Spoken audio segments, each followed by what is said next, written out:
With temperatures dipping into the hundreds this year, many low-income families are needing assistance with their utility bills, especially to keep their air conditioners up and running. Texting while driving has been illegal for over a year now. But in the state of Tennessee, drivers are still doing it, and tickets are few and far between. It's the first ever 3D game to be played on a television set without having to wear 3D glasses. And this year at the Vancouver 2010 Winter Olympics, many people from all over the world will get their chance to play. Today, Rowan County officials are investigating a blaze that took place at this state trooper's house over the weekend.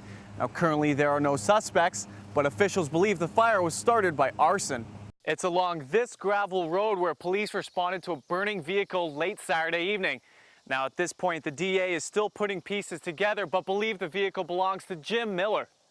Currently, the hallways here at Sheridan College are packed with students, but if the Ontario Colleges and Teachers Unions do not reach an agreement soon, these hallways will be empty. And for more information on iTrain Sports or iTrain Hockey, please visit iTrainHockey.com or iTrainSports.com to find out when they will be visiting you in your local community.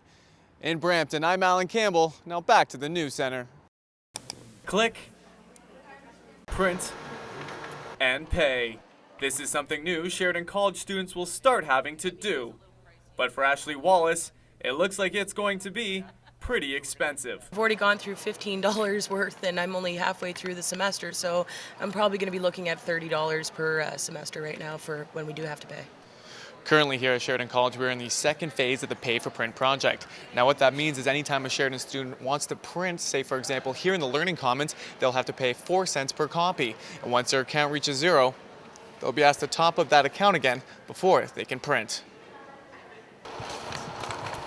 I caught up with John Barber, the IT manager at the Davis campus, to find out what was behind the Pay for Print project. What we're trying to do is raise awareness around printing costs and people that are wasting paper.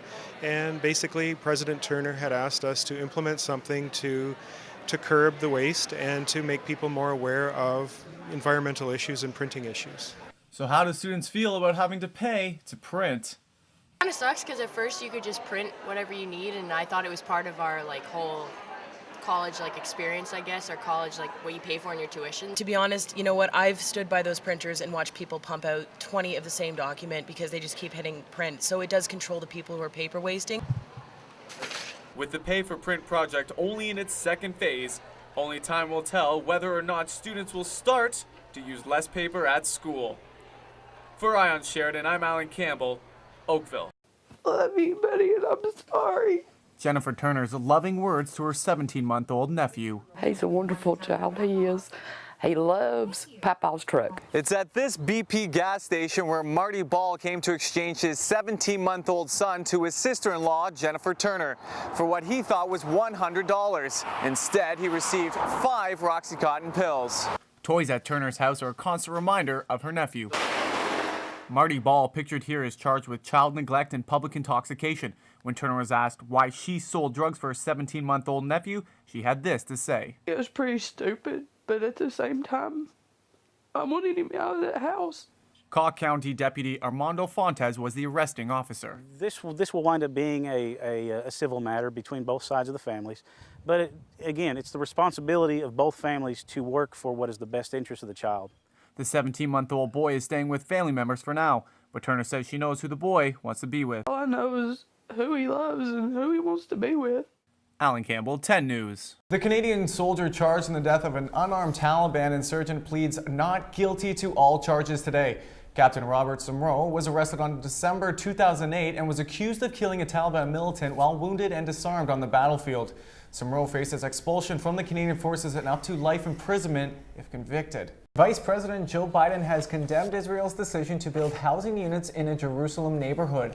Biden, who arrived in Israel on Tuesday to promote peace talks and emphasize America's close ties with their allies, says the timing threatens the Middle East peace process.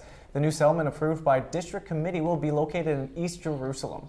A Canadian couple was shot and wounded Tuesday in a robbery attempt at a Mexican resort. The couple was cycling outside the hotel zone of Iztapa when an armed man attacked them.